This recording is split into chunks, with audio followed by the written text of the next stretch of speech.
इस वक्त हमें स्टूडियोज में ज्वाइन किया है फरा अदीबा साहिबा ने, जो कि लाहौर में 3 स्कूल्स चला रही हैं मुस्तहिक बच्चों के लिए और उन बच्चों को बहुत सारी और भी सहूलियात फराहम करती हैं। खुद भी शी इज़ वेरी एजुकेटेड माशाल्लाह। PhD इन्होंने की है जेंडर एंड लिटरेचर में। इस वक्त हमारे साथ मौजूद है। Thank you so much for joining us in सुनो पाकिस्तान। कैसी हैं आप? अल्हम्दुलिल्लाह बिल्कुल खैरियत। आप सबका शुक्रिया आज यहाँ बात करने के लिए आपने दावत। देखिए, मुझे इजाज़त दीजिए मैं थोड़ा सा इनका तारुफ करा दूँ।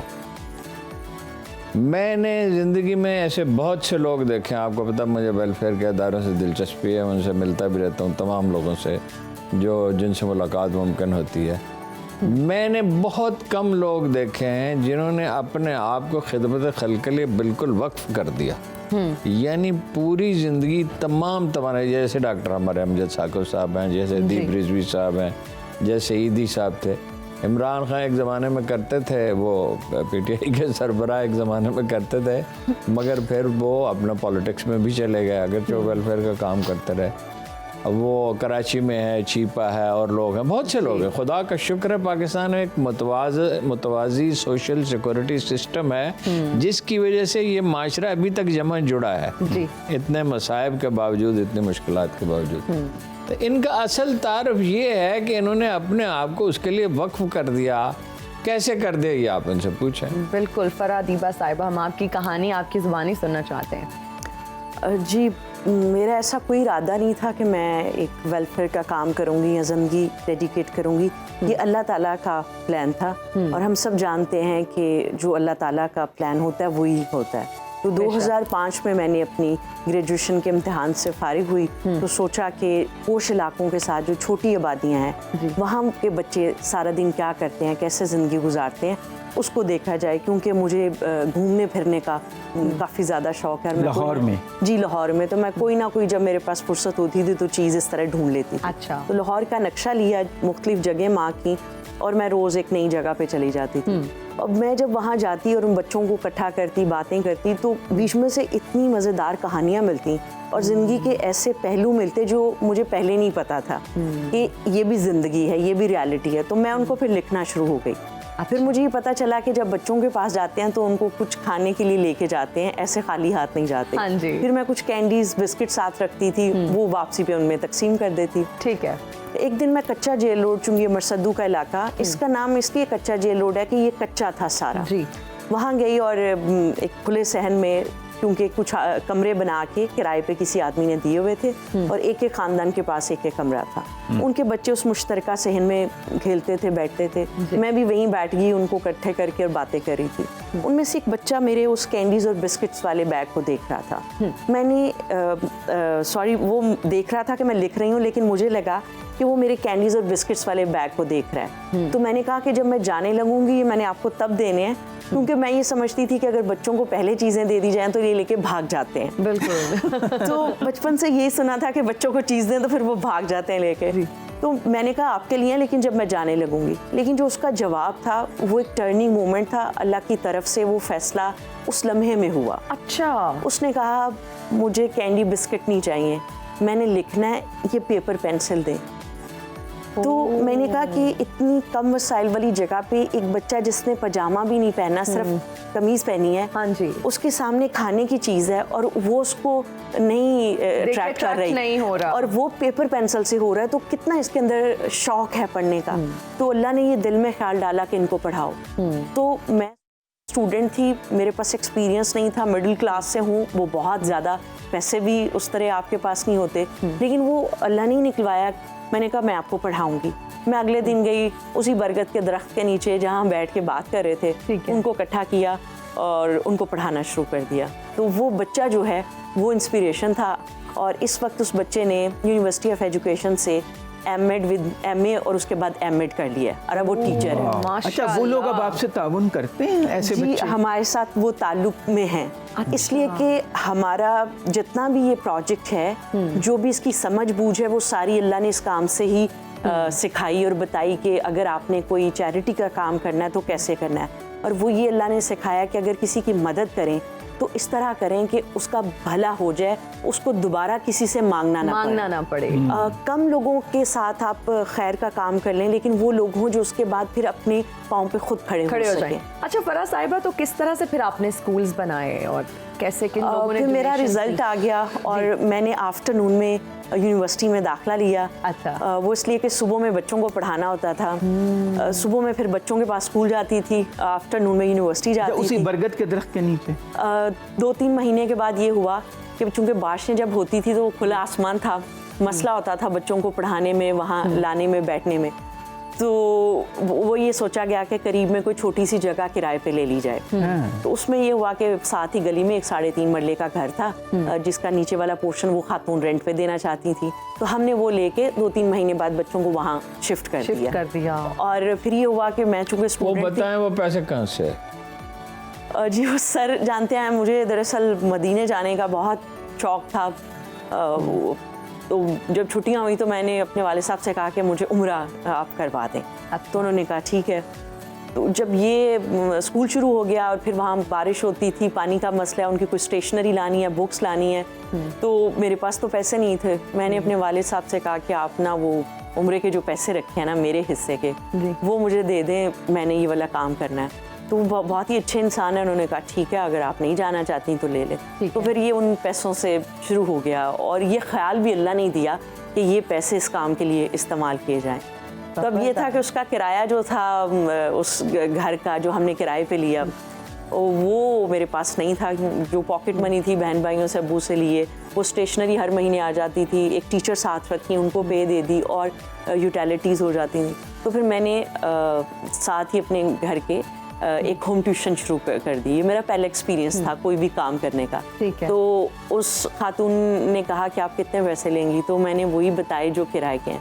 तो कहने लगी बच्ची जो है थोड़ा बाहर से आई है, ज़रा मैनेज करने में मुश्किल है और स्कूल भी ज़रा हाई फाई है, पढ़ाई भी मुश्किल है, तो आप तो ज़्यादा पैसे ले लें।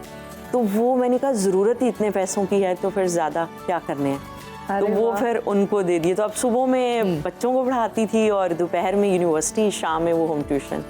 और 2008 में पहली बार मुन्नू भाई हमारे एक फैमिली फ्रेंड्स हैं, उनके रेफरेंस से हमारे स्कूल में बड़े अदीब, कॉलम निगार और सहाफ़ी। तो वो जब मुन्नू भाई को इस तरह की सब अदारों से दिलचस्पी थी। थैलेसेमिया के मरीजों के लिए मसलसल वो काम सुंदस फाउंडेशन के लिए काम करते, सुंदस फाउंडेशन के लिए, और जहाँ कहीं कोई ऐसे आदमी को वो पाते थे जिन्होंने ये कोई इस तरह का काम कर रहे हैं तो उसकी हौसला अफजाई करते हैं। अच्छा फराह साहिबा, कहिएगा कि आपके स्कूल्स में इस वक्त कितने बच्चे तालीम हासिल कर रहे हैं, क्या फैसिलिटीज़ उनको प्रोवाइड की जाती हैं और यूएसपी क्या है आपके स्कूल की? जी, आलम बीबी स्कूल में इस वक्त 1000 से ज़ायद बच्चे पढ़ रहे हैं। उनको किताबें, स्टेशनरी, दोपहर का खाना, सेहत की सहूलत, ये तमाम चीज़ें स्कूल की तरफ से दी तीनों जाती स्कूलों हैं। को मिलाकर। जी। अच्छा। इसलिए कि ये उन ख़ानदान से ताल्लुक़ रखते हैं जहाँ इतने वसाइल नहीं है कि ये स्कूल जा सकें, और कुछ बच्चे ऐसे हैं उनके पास ये भी वसाइल नहीं कि वो 24 घंटों में 2 बार खाना खा सकें।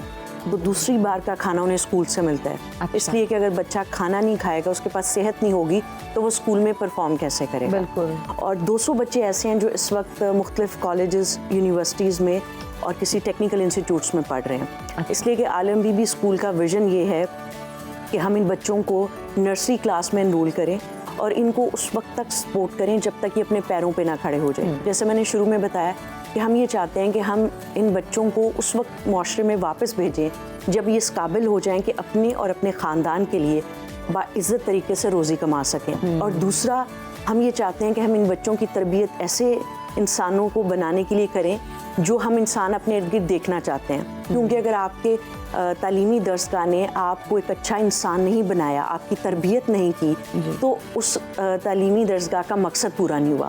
तो हम चाहते हैं जो बच्चा यहाँ से निकले वो इकोनॉमिकली, इमोशनली और मॉरली डेवलप्ड ह्यूमन बीइंग हो, जिसे अपनी जिम्मेदारी का भी पता हो, ना सिर्फ अपने हक का।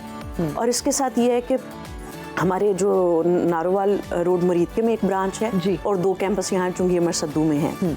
तो अब हमारा जो 12 कनाल की ज़मीन है वो आलम बीबी के पास है। डोनेशन के पैसों से हमने ली। मुन्नू भाई के कॉलम के बाद हमें किसी ने राब्ता किया और वो पैसे दिए उसको लेने के लिए। ये कहाँ पर है? ये चंद्राई रोड, जिसको डिफेंस रोड भी कहते हैं, वहाँ पर है। इसका नक्शा बन गया है, LDS अप्रूव भी हो गया है। मार्च में इसकी पहली फेज़ की कंस्ट्रक्शन भी शुरू हो गई। अच्छा। ये बुनियादी तौर पर 50 करोड़ का एक प्रोजेक्ट है। हम इसे अपना मॉडल स्कूल कहते हैं, इसलिए कि इसके अंदर हायर सेकेंडरी स्कूल है, इसके अंदर वोकेशनल ब्लॉक है और इसके अंदर क्रिएटिव लोगों की स्पेस बन गया है। पहली फेज शुरू हो गई है। हम ये मैट्रिक तक स्कूल है। हम ये चाहते हैं कि मैट्रिक के बाद जो बच्चा पढ़ना चाहता है उसको हम पढ़ाई की तरफ लेके जाएं, जो नहीं पढ़ना चाहता उसको हम स्किल की तरफ लेके जाएं, क्योंकि हर बच्चा पढ़ने के लिए नहीं पैदा होता। पढ़ने से मुराद के बेसिक मैट्रिक एजुकेशन लेके आगे वो कुछ स्किल ओरिएंटेड ज़हन रखता है। तो हम बहुत सारे बच्चों को इसलिए ज़ाया कर देते हैं कि हम समझते हैं कि हमने सिर्फ उनको पढ़ाना ही है। और तीसरी तरह के वो बच्चे होते हैं जो क्रिएटिव होते हैं, जो आर्टिस्ट होते हैं, तो उनकी भी स्पेस डिज़ाइन की है कि सिर्फ एक अच्छे ख़ानदान का बच्चा ही अपनी मर्ज़ी के करियर में ना जाए, बल्कि इस बच्चे में और उस बच्चे में कोई फ़र्क नहीं है। अल्लाह ने सारे बच्चे बराबर पैदा किए हैं, सारे इंसान बराबर हैं। तो इसके पास भी मैट्रिक के बाद चॉइस हो, ये पढ़ाई में जाए, ये स्किल में जाए, ये आर्ट में जाए। तो इसलिए वो हमारा मॉडल स्कूल है, क्योंकि उसके अंदर वो स्पेसेस डिज़ाइन किए हैं जो उनको वो चीज़ें प्रोवाइड करेंगी। तो आपका एवरेज फी बच्चा कितना खर्च आ जाता है? हमारा जो एक स्टूडेंट है जो स्कूल में पढ़ रहा है उसका 3000 पर मंथ है। हमारा एक महीने का इस प्रोजेक्ट पे 30 लाख का खर्चा आता है। एक बहुत अहम आस्पेक्ट ये है कि लाहौर के सबसे अच्छे स्कूल की जो प्रिंसिपल थी वो अब वहाँ पे प्रिंसिपल है। तो जो तनख्वाह आमतौर पे ऐसे इलाकों में मिलती है उससे ज़्यादा तनख्वाह मिलती है। उन्हें मोटिवेटेड रखा जाता है, उन्हें मज़ीद तालीम हासिल करने की तरगीब दी जाती है। और आपने तो विज़िट किया है। उन्हें मज़ीद तालीम हासिल करने की तरगीब दी जाती है, उसमें उनकी मदद की जाती है। अगर कोई बीमार हो जाए तो उसे कर्ज़ हसना दिया जाता है जो बहुत आसान किस्तों में वो वापस कर दे। चुनांचे ये दरअसल रज़ाकारों की एक टीम है, ये कोई यानी रवायती स्कूल नहीं है। जी, और बहुत सारे लोग हम सुनते हैं कि वो कहते हैं कि पाकिस्तान के अंदर हर सिस्टम इतना ख़राब है और एजुकेशन का ख़ास तौर पर इसलिए क्योंकि उससे ही लोग निकल के मुख्तलिफ शोबों में जाते हैं, तो हम इसमें क्या करें। तो हमारा मकसद ये है कि हम एक मुतबादल ऐसा स्कूल दे सकें, ऐसा निज़ाम दे सकें जो लोग ये शिकायत करते हैं वो उसको अपनी अपनी जगह पर रेप्लिकेट करें, खुद से करना चाहें, हमें कहें, हम आके कर दें। जिसका मकसद ये है कि एक ऐसा बच्चा स्कूल से निकले जिसके पास इल्म हो, सिर्फ इंफॉर्मेशन और डिग्री ना हो, जिसके पास ऐसी स्किल और ईमानदारी हो कि वो पाकिस्तान के दूसरे मुल्कों में जाए और वहाँ जाके हमारे मुल्क के लिए रेमिटेंस भी करे और हमारी इमेज बिल्डिंग भी करे कि पाकिस्तान के लोग ईमानदार होते हैं। हमारा ये मकसद है कि यहाँ से बच्चा जब किसी भी जगह पे जाए तो उसको देख के पता चले कि आलम बीबी से आया। देखिए आप 3.5 करोड़ रुपए साल का तकरीबन खर्च कर रही हैं, 30 लाख रुपए महीना, तो ये डोनेशन लेने में मुश्किल तो पेश आती होगी। जी, कोई फॉरेन फंडिंग, कॉर्पोरेट, गवर्नमेंट कुछ भी नहीं है। ये तमाम इंडिविजुअल्स हैं जो चाहते हैं कि हमारी जो नई नस्ल है वो तालीम याफ्ता और तरबियत याफ्ता हो। जो हमारे सुनने वाले हैं अगर कंट्रीब्यूट 50% नंबर स्कूल में होते हैं निसाब के और 50% होते हैं अखलाक की तरबियत। हमने डिस्प्ले किया है आपका phone number, bank account number. जी, जो लोग अगर डोनेट करना चाहें, हमारा बैंक अकाउंट है, हमारा हर साल ऑडिट होता है, हम FBR से टैक्स एग्जेम्प्टेड है। हमने वो तमाम मेजर्स अडॉप्ट किए हुए हैं कि एक डोनर को तसल्ली हो कि अगर वो कहीं पैसे दे रहा है तो वहाँ लग भी रहे हैं कि नहीं। और मैं एक और चीज़ मेंशन करना चाहूँगी कि मुन्नू भाई चले गए तो 2008 से जब मैं उनसे मिली उसके बाद उन्होंने 2-3 बार कॉलम भी लिखे, लोगों को बताते भी थे और बहुत मेंटोरिंग उन्होंने इस काम में मेरी की। तो उनके जाने के बाद मुझे ये होता था कि वो चले गए। इन स्पिरिट तो साथ ही हैं, हमेशा रहेंगे। बिल्कुल। तो कोई और अल्लाह ऐसा जो है ना वो वसीला बनाए। तो हारून साहब से फिर मुलाकात हो गई, तो मुझे ही लगा कि वो सिलसिला जारी फिर ऐसे हो गया है कि ये भी बिल्कुल उसी तरह हैं कि मेंटोरिंग करते हैं, गाइड करते हैं, लोगों को बता रहे हैं और इतनी इनकरेजमेंट मिलती है इनकी बात से, इनके होने से कि वो फिर अल्लाह बंदा कहता है कि अल्लाह ताला वाकई अगर आप जब नियत नेक हो तो अल्लाह भी मदद करता है। अल्लाह मदद करता है, कभी गैब से, कभी मौजूद से करता है, बंदा भी तभी। मेरा ख्याल है अब टाइम भी कुछ कम खत्म हो चुका है। बहुत अच्छा लगा फरा साहिबा आपसे मिलके, आपकी बातें सुन के। आप बहुत सारे लोगों के लिए इंस्पिरेशन है और हमने डिस्प्ले किया आपका अकाउंट नंबर भी। जो लोग डोनेट करना चाहते हैं वो दिल खोल कर डोनेट करें। अगर आप गैर जानिबदार और बेलाग तज्ज़िया और तबसरे में दिलचस्पी रखते हैं तो अभी सुनो न्यूज़ का YouTube चैनल सब्सक्राइब करें और बेल आइकॉन पर क्लिक करें।